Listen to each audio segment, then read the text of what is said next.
மணி மணி மணி என் பொண்ணை காப்பாத்து. உன் பொண்ணுக்கு ஆபத்துன்னு உனக்கு மனசு கிடந்து துடிக்குதுல்ல, உன் பொண்ணுக்கு தான் உயிரா போட்டா? உன் ஒருத்த உயிரை காப்பாத்திக்கிறதுக்காக அத்தனை பிஞ்சு குழந்தைகளையும் உயிரோட வச்சு அரிச்சிட்டியாடா பாவி. ஏடா அந்த குழந்தைகள உனக்கு என்னென்ன துரோகம் பண்ணாங்க? டேய், செத்த குழந்தைகளை தாடா புதுப்பாயில வச்சு கொண்டு போவாங்க. சின்ன குழந்தைகளை புதுப்பாயில வச்சு உயிரோட கொளுத்திட்டியாடா. பொய் பொய் பொய் சொல்றான், பொய் சொல்றான். அவன் சொல்றத நம்பாத. என் பொண்ண ஒண்ணும் செஞ்சிடாத. தம்பி, உனக்கு என்ன வேணும் கேட்டு தரேன். எவ்வளவு பணம் வேணும் கேட்டு தரேன். தெரியா? என்ன வேணாலும் தெரியா? கேளு கேளு, எது வேணும்னாலும் கேளு, என்ன வேணும்னாலும் கேளு.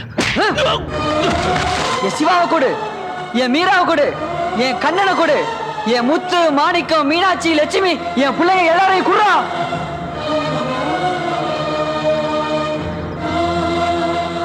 இருபத்தி 4 பிஞ்சு குழந்தைகளை எரிச்சு கொன்னியடா துரோகி. என் பிள்ளைங்களை உன்னால திருப்பி கொடுக்க முடியுமாடா? குடுறா குடுறா என் பிள்ளைங்களை எல்லாம். மாயம் இல்ல, மந்திரம் இல்ல, மாயா ஜாலம் இல்ல. இங்க பாரு, நான் தாண்டா அந்த ராமு. ஏ கதிரே, ஊத்துறா பெட்ரோல. ஆவடி. ஐயோ, வேண்டாம் வேண்டாம் வேண்டாம். என் பொண்ணை எதுவும் செஞ்சிடாதீங்க. உங்களை கையெடுத்து கூப்பிட்டு கேட்கிறேன், என் பொண்ணை ஒன்றும் செஞ்சிடாதீங்க. மணி மணி வேண்டாம். வேண்டாம் வேண்டாம் மணி, உன் கால விழுந்து கேட்கிற மணி, விட சொல்லு மணி. அவளை கொல்ல மாட்டோம். ஆனா அந்த 24 பிஞ்சுகளை கொன்னையே, அதுக்கும் அந்த ஜமீன்தார் பொண்ண கொன்னையே, அதுக்கு நீ தண்டனை அனுபவிச்சே தரணும். எனக்கு தூக்கு கயிறு வேண்டாம். நானும் என் பொண்ணு வாழணும்.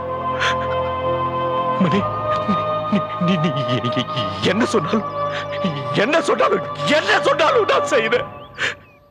கொல்ல வேண்டாம் அப்ப தடுத்துட்டாரு. ஆனா போட்டேன், கண்டிஷன் போட்டேன். எந்த பணத்துக்காக 24 அனாதை குழந்தைகளையும் கொண்டானோ அவங்கிட்ட இருந்து அந்த பணத்தை மட்டும் இல்ல, ஏழைகளை ஏமாத்தி சம்பாதிச்ச எல்லா பணத்தையும் அனாதைக்கு கொடுக்க வச்சேன். எல்லாத்தையும் கொடுத்தான், சொன்னதை பூரா செஞ்சான். அவன் பொண்ணுக்காக மட்டும் இல்ல, என் ஒரு வார்த்தையில அவன் கழுத்துக்கு தூக்கு கயிறு. பணத்தையெல்லாம் கொடுத்துட்டு கீழே இறங்கணும்னு அவன் புத்தியை காட்ட ஆரம்பிச்சிட்டான். அதனாலதான் அவனை கொன்னு அவன் உடம்ப பாடம் பண்ணி வச்சிருக்கோம். டேய், அப்படி ஒன்ன பண்ணாம இருக்கணும்னா நீயும் உடையப்பா மாதிரி உன் பணத்தை சரண்டர் பண்ணணும். ஐயோ, நான் ஒரு சர்க்கஸும் காட்டல, அனாதைகளை கொலையும் பண்ணல. ஒவ்வொரு ரூபாயும் நான் கஷ்டப்பட்டு சொந்தமா சம்பாரிச்சது. உன் சம்பாத்தியெல்லாம் எப்படி வந்துச்சு? அத பதுக்கி வச்சிருக்கிற பினாமி யாராரு? எல்லா விஷயமும் என் விரல் நுனியில வச்சிருக்கேன். ராமநாதபுரம் குண்டப்பா. உன்னோட கோடிக்கணக்கான பணம் அந்த குண்டப்பா கிட்ட இருக்கு, இன்னும் பல பேர்கிட்ட இருக்கு.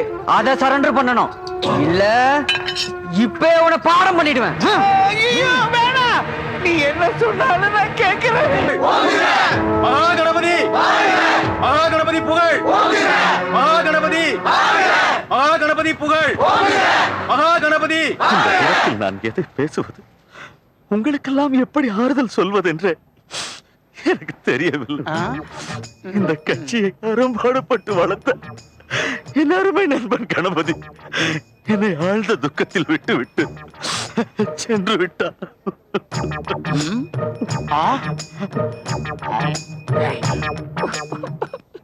இந்த நாட்டின் உயிர் துடிப்பே, தமிழ் முன்னேற்ற கழகத்தின் அணையா விளக்கே, இந்த மண்ணின் மைந்தனே, எனது வலது கையே, உன்னை இனிமேல் நான் எங்கே காண்பது, எங்கே காண்பது?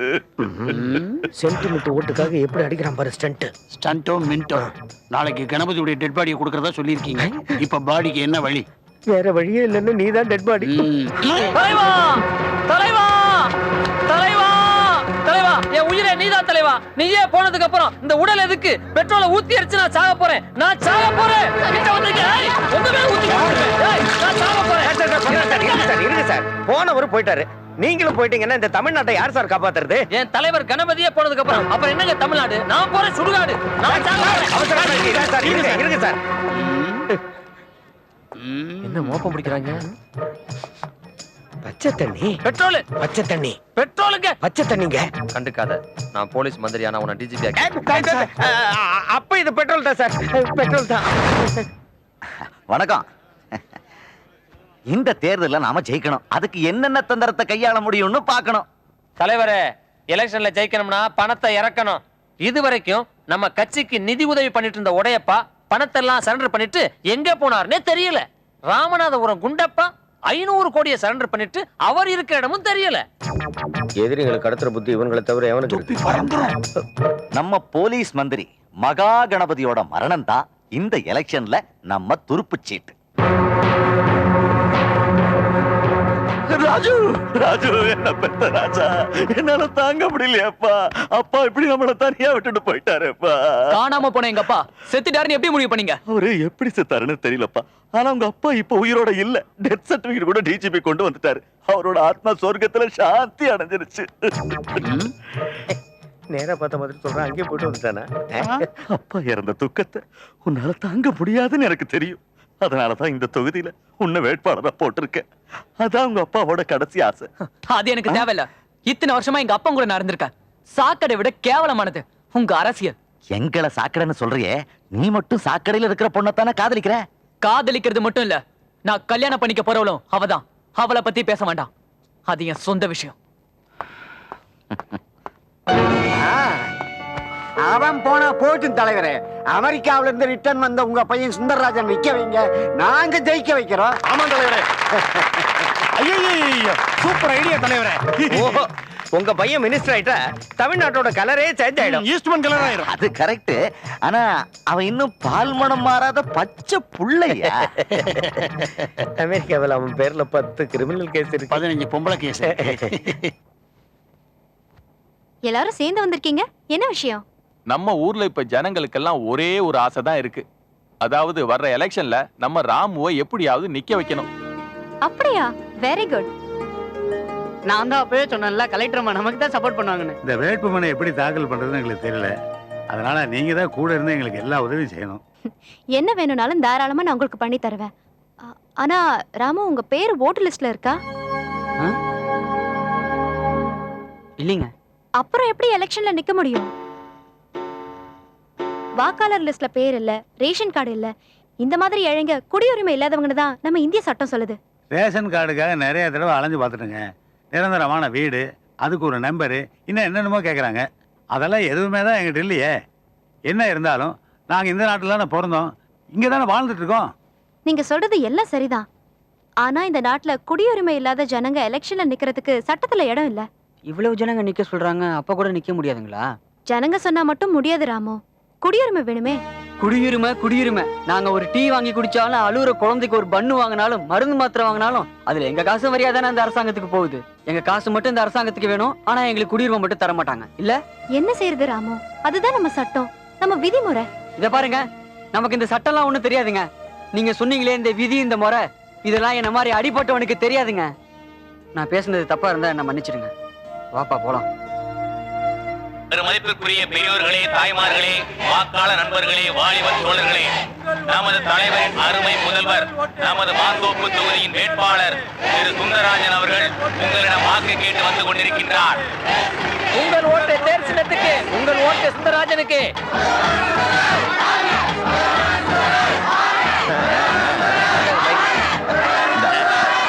நான் தலைவரின் மகன் தான், ஆனால் எனக்கு அரசியலே தெரியாது. நாட்டை காப்பாற்றுவதற்கு அரசியல் தெரிய தேவையில்லை என்று என் அப்பா அடிக்கடி கூறுவார். ஆனா அரசியல்வாதிக்கு என்ன தெரியணுங்கிறதையும் சொல்லி கொடுத்திருக்கிறார். நான் America, Japan, London, Italy, west Germany போன்ற நாடுகளை எல்லாம் சுற்றிவிட்டு இங்கு வந்திருக்கிறேன். நான் மட்டும் இந்த எலெக்ஷன்ல வின் பண்ணா இந்த நாட்டுல புவர் பீப்பிள்ஸ், ஸ்லம் ஏரியா எதுவுமே இருக்காது. ஜல்லடை போட்டு சரித்தால் கூட ஒரு ஏழை கூட இங்கு கிடைக்க மாட்டாரு. இங்கு இருக்கும் குடிசைகளை எல்லாம் புல்டோசர் வைத்து இடித்து தரைமட்டமாக்கிவிட்டு அங்கே பெரிய பெரிய அபார்ட்மெண்ட்களை எல்லாம் கட்டி நான் சேல் பண்ணி விடுவேன். அப்ப அங்க இருக்கிற ஏழைங்களுக்கு எல்லாம் என்ன வழி? அவங்கள குப்பை லாரியில அள்ளி கொண்டு போய் ஊருக்கு வெளியில கொட்டிடுவேன். ஏழைகளும் பிச்சைக்காரங்களும் இந்த நாட்டினுடைய சாபக்கேடு. தமிழ்நாட்டுல இது ஏழைகளே வேண்டாம். அமெரிக்காவை போல அழகான கண்ட்ரியா நான் ஆக்கிடுவேன். அதுக்காகத்தான தலைவர் மகனை நுப்பாட்டி இருக்காரு.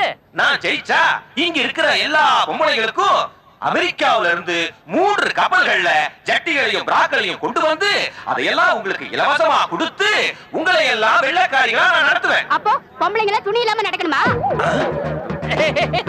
அதுல என்ன தப்பு இருக்கு? துணி இல்லாம நடக்கிறதா இப்ப ஃபேஷன். அத கண்ணால பார்த்துட்டு கட்டையில போடா போகுது. கேட்டீங்களா? அவங்க சொல்றது கேட்டீங்களா? அடிபாவி பயிலுங்க, நம்ம கலாச்சாரத்தையே சீரழிக்க பாக்குறானுங்க. நம்ம வீட்டு பொம்பளைங்க அமெரிக்க பொம்பளைங்க மாதிரி சட்டியோடையும் பிராவோடையும் திரியணுமா? இந்த மாதிரி அசிங்கமான பசங்க ஆட்சிக்கு வராம தடுக்கணும்னா அவங்க தேர் சின்னத்தை நம்ம கயிறு சின்னத்தால கட்டி போடணும். நன்றி நன்றி நன்றி நன்றி. கல்யாணமான பொம்பளைக்கு தாலி கயிறு, பச்சிளம் குழந்தைக்கு தொட்டில் கயிறு, தோரணம் கட்டுறதுக்கு சணல் கயிறு, கிணறுல இருந்து தண்ணி எடுக்கிறதுக்கு தாம்பு கயிறு, இப்படி எத்தனையோ முக்கியமான விஷயங்களுக்கு நம்ம கயிறு தேவைப்படுது. தூக்கல தொங்குறதுக்கு கயிறு தானே தேவை. உங்களை ஓடு, உங்களை ஓடு, உங்களை ஓடு, உங்களை ஓடு. அவங்க சம்பாதிக்கிறதுக்காக ஆட்சிங்கிற பேர்ல மக்களை சுரண்டி காலகாலமா ஏமாத்திட்டு வர இந்த அரசியல் தலைவர்களை ஆட்சியில இருந்து தூக்கி போட வேண்டியது நம்மள போல ஏழை மக்களோட கடமை.